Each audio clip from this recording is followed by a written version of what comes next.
Magkaibang-magkaiba ang ugali ng kambal na Jolina at Janine. Tahimik at conservative si Jolina, samantalang outgoing at aggressive si Janine. Ang pagkakaiba nilang yun ang pinagmumula ng madalas nilang pagtatalo, hanggang sa dumating sa buhay nila si Aaron.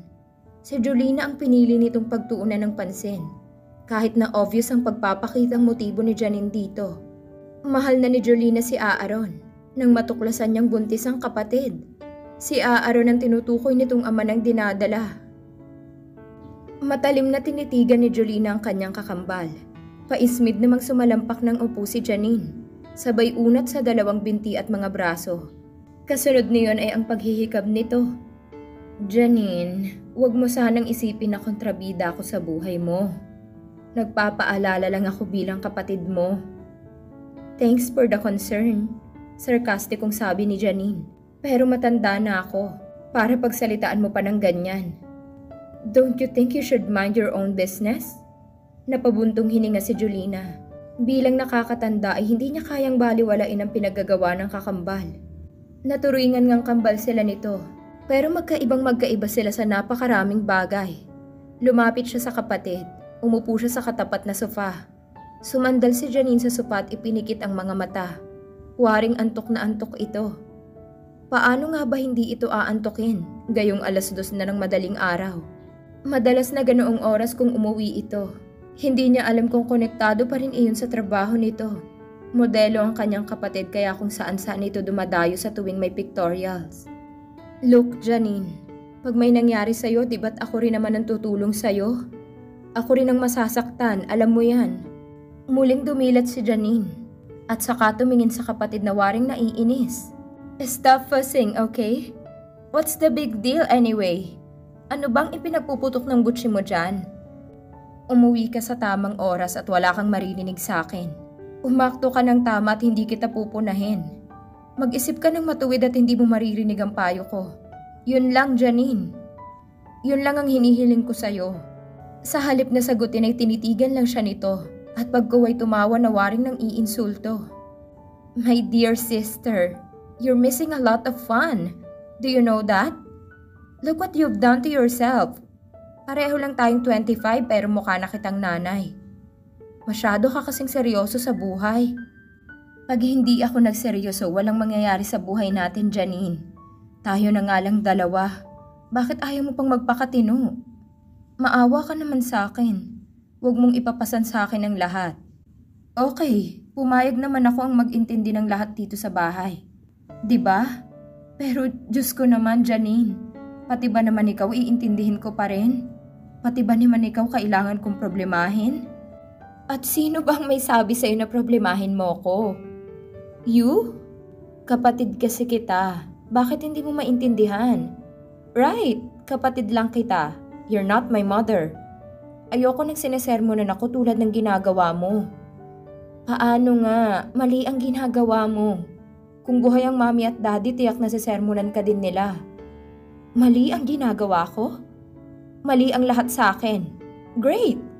Sa bahay naman na to wala nang laging tama kundi ikaw. Ikaw na lang ang palaging magaling. Ikaw na lang ang palaging bida. Hindi totoo yan. Nagsukatan sila ng tingin. Galit ang nasa mga mata ni Janine. Pagpapaunawa naman ang kay Jolina. Si Janine ang unang nagbawi ng tingin. Binirahan siya nito ng tayo at walang lingon-likod na pumasok sa silid. Pabalibag nitong isinara ang pinto. Napatingala na lamang si Jolina. Sa muli niyang pagyuko, kasabay na pumatak ang luha niya. Madalas mangyari ang ganoong eksena. At sa tuwing naghihiwalay sila, siya ang laging talunan, ang laging naiiwang luhaan. Matagal na nanatili si Jolina sa sala. Inilabas niya ang bigat sa dibdib sa pamamagitan ng pag-iyak. Nang makabawi siya, isakalang siya pumasok sa kanyang silid. Hindi na naman siya inimikan ni Janine kinabukasan.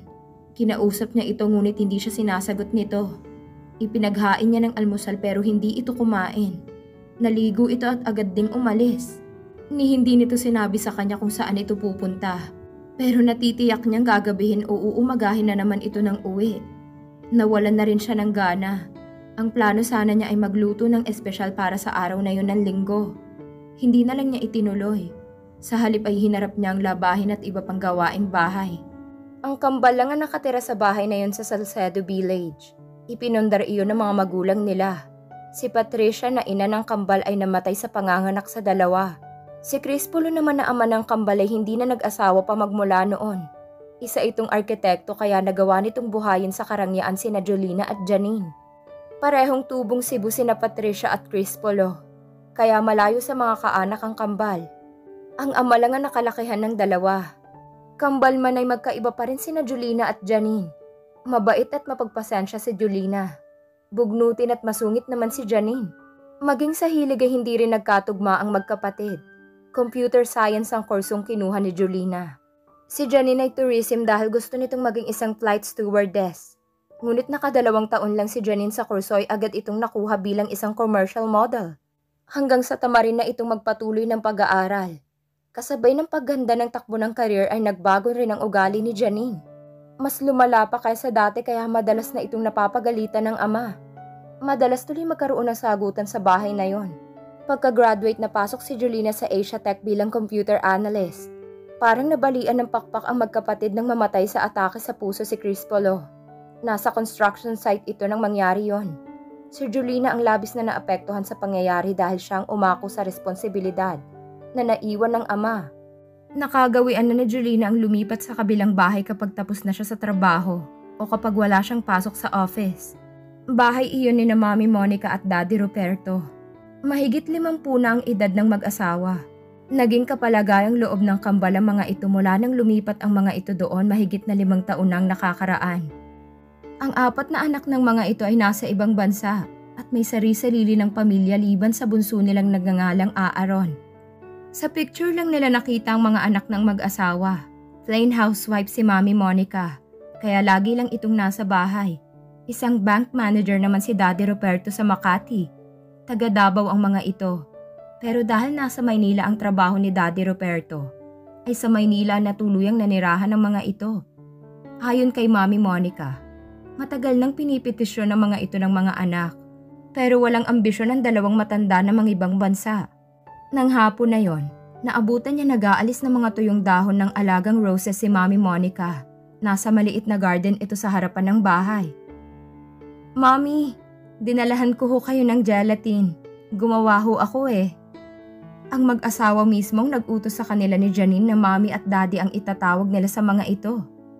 Naku, itong batang to talaga. Salamat. Inilapag niya sa batong bench ang lanera ng gelatin at tinulungan niya ito sa ginagawa. Si Janine nga pala, nasaan?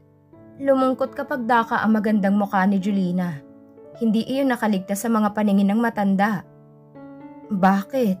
Nag-away na naman ba kayo? Nagpaalpas ng buntong hininga si Jolina. Nakaunawa si Mami Monica. Napapalatak ito at napailing. Kailan kaya magbabago ang kapatid mong yon?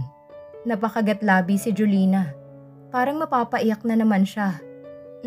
Nahihirapan na nga ho akong makitungo sa kanya, Mami.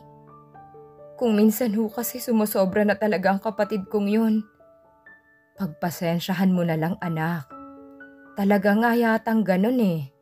Isa daw sa kambalan talagang naiiba ng ugali. Habaan mo pang pasensya mo. Tutal ikaw itong mas higit na nakakatanda at mas nakakaintindi. Pasasaan ba't magkakaisip din ang kapatid mong yon? Ang pinipigil na luha ni Jolina ay humulagpos din. Totoong napakababaw ng luha niya. Bukod doon ay sensitive siyang masyado. Napasinghot-singhot siya para pigilin ang pag-iyak. Napapahiya din naman siya kay Mami Monica. Kung minsan ho, parang ayoko na din siyang pakialaman eh. Wala naman akong napapala kundi sama ng loob. Aba, wag ka nun anak. Pag napasama ang kapatid mo, ikaw din naman ang maaapektuhan. Hindi naman ho niya ako pinakikinggan. Kung buhay nga lang sana ang Daddy. Napasigok na siyang tuluyan kaya hindi na niya nadugtungan ang sinasabi. Tinapik siya sa balikat ni Mami Monica. Pinakalma siya nito at pinatahimik sa pag-iyak. Kaunting tiis pa anak. Tatawag ka palagi doon sa nasa itaas. Nang sa ganun ay makayanan mo ay ang parang krus yang kakambal mo. Humihik-bihik-bi siya. Hanggang maaari ay ayaw niyang umiyak. lalo na pag nakikita siya ni Janine. Madalas pa nga siyang pagsabihan nito na nagdadrama na naman siya. Ganoon ito kawalang pakialam sa feelings niya. Kung pwede nga lang niyang piliin ang magiging kapatid. Minsan ay naibubulong niya sa sarili. Iyon ay kapag pikang-pika na siya kay Janine. Pero pag naglubag ang loob niya ay binabawi din naman niyang isipin yon. Dahil mahal niyang talaga ang kakambal. Hala, tumahan ka na. Huwag na nga lang siya ang pag-usapan natin. Halika sa loob at nang matikman ko yung niluto mong gelatin. Pinunasan niya ang luha. Kinuha niya ang gelatin sa bangko at inakay si Mami Monica papasok sa bahay. Tumuloy sila sa kusina. Siya na ang naglabas ng platito at kutsarita na gagamitin nila. Mula sa refrigerator ay may inilabas si Mami Monica. Tikman mo itong cake. Iniuwi sa akin kagabi ito ni Roberto eh. Hindi naman namin naubos kaya hanggang ngayon ngay meron pa rin. Hala, maupo ka na't kumain tayo. Inihiwa niya ang matanda ng gelatin. Inilagay niya iyon sa platito at iniabot niya rito. Pagkuway kumuha siya ng isang hiwa ng cake at tinikman iyon. Blueberry cheesecake. Paborito niya. May ibabalita nga pala ako sa'yo. Biglang may naalala ang matanda. Kagabi ko sana gustong itawag sa inyo. Ano ho yun? Nag-overseas call kagabi ang bunso ko, si Aaron. Uuwi raw siya rito. Any day next week daw. Napangiti siya kay Mami Monica. Nahalata kasi niya sa reaksyon nito na hindi pa man ay excited na ito sa pag-uwi ng bunsong anak. Di mabuti ho kung ganon.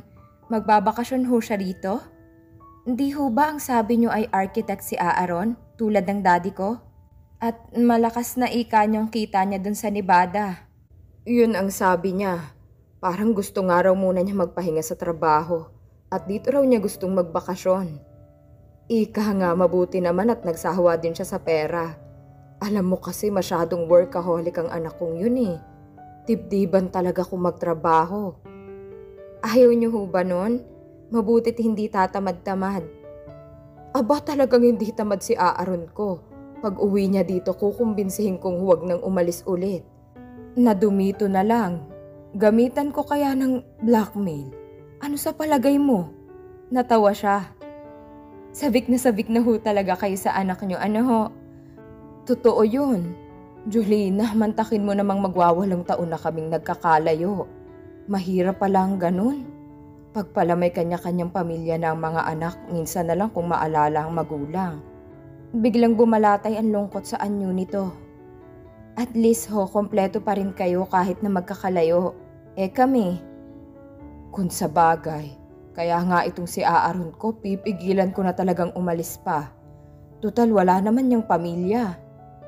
Bakit nga ho ba? Ang sabi niyo ay 30 years old na ho siya, di ba? Ewan ko ba sa batang yun? Pihikan yatang masyado eh. Nito, napakunot noo siya nang tumitig ito sa kanya ng makahulugan. At tila ba sinipat-sipat siya nito partikular ang buo niyang muka. Bakit niyo ho ako tinitingnan ng ganyan, Mami? Kasi, ay ngayon ko lang napuna. Na ano ho? Malaki ang pagkakawangis niyo ni Aaron ko. Natawa siyang bigla. Ireto ko kaya siya sa'yo. Lalo siyang natawa at pagkuway na pailing. Gwapo ang anak ko ha.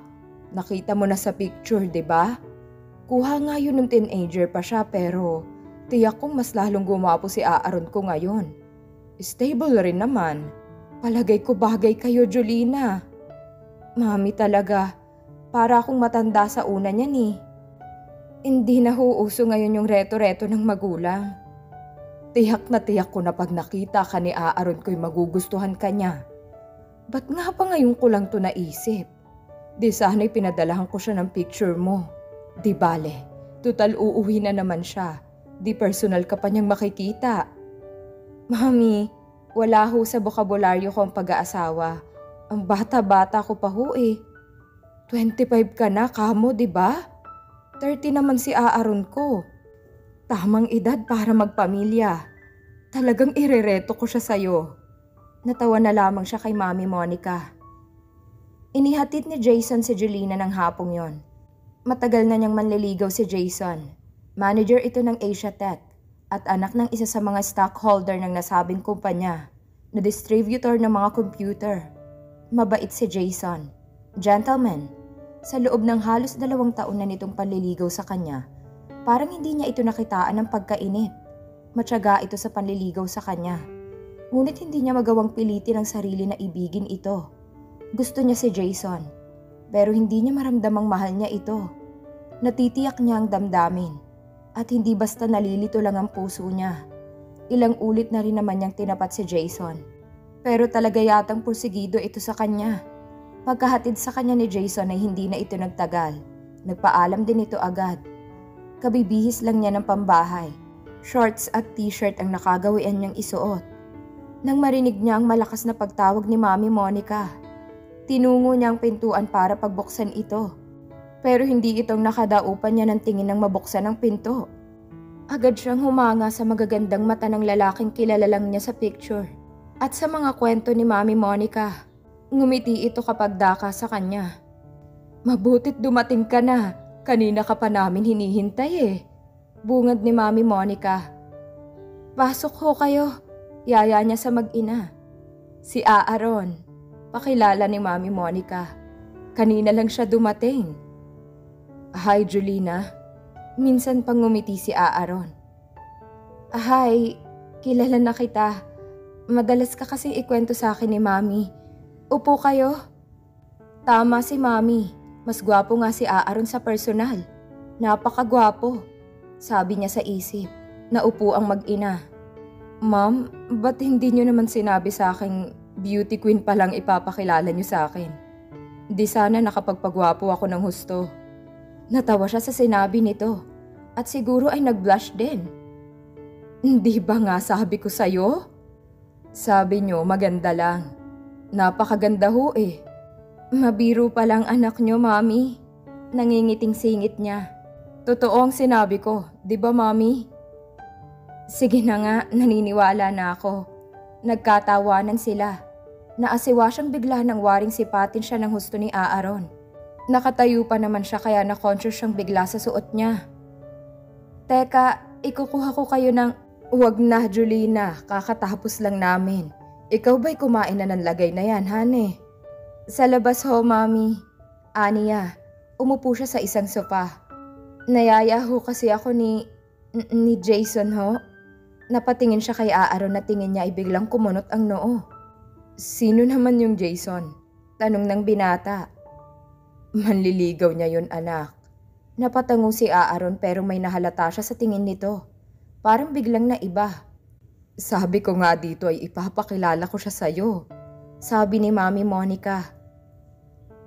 Mami, bakit ho mukhang wala yata akong pasalubong?" Naisip niyang ibiro rito. "Aba, meron." Salo agad ni Aaron. "Nakalimutan ko lang dalhin." "Sandali, uuwi ako ulit." "Biro lang." Dugtong niya. "Marami akong uwing chocolates. Bibigyan talaga kita." "Ako lang? Paano naman ang kapatid ko?" "Oo nga pala. Di bibigyan ko din siya." Natuwa ulit siya. Ngumiti si Aaron. Lumakas ang kabog sa dibdib niya.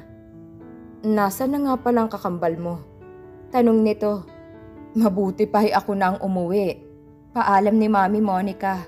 "Diyan muna kayo at ako nang kukuha ng chocolates." "Mami naman, nagbibiro lang kasi ako eh." "Hindi, talagang may pasalubong kayo. Diyan ka muna, Aaron." Mabilis na nakaalis si Mami Monica. Nahula niya ay sinadyang magkasarilinan sila ni Aaron. "Ano nga yung itinatanong mo kanina?" "Nasaan ang kakambal mo? Si Janet nga ba yon?" "Janine. Wala pa nga siya hanggang ngayon eh. Mamaya siguro'y darating na yon." Napatango-tango ulit si Aaron. Pagkuway tumitig na naman sa kanya. Kailan nga bang balik mo sa States? Saan nga ba doon?" "Nevada. Kadarating ko nga lang, pinapaalis mo na agad ako?" "Hindi naman.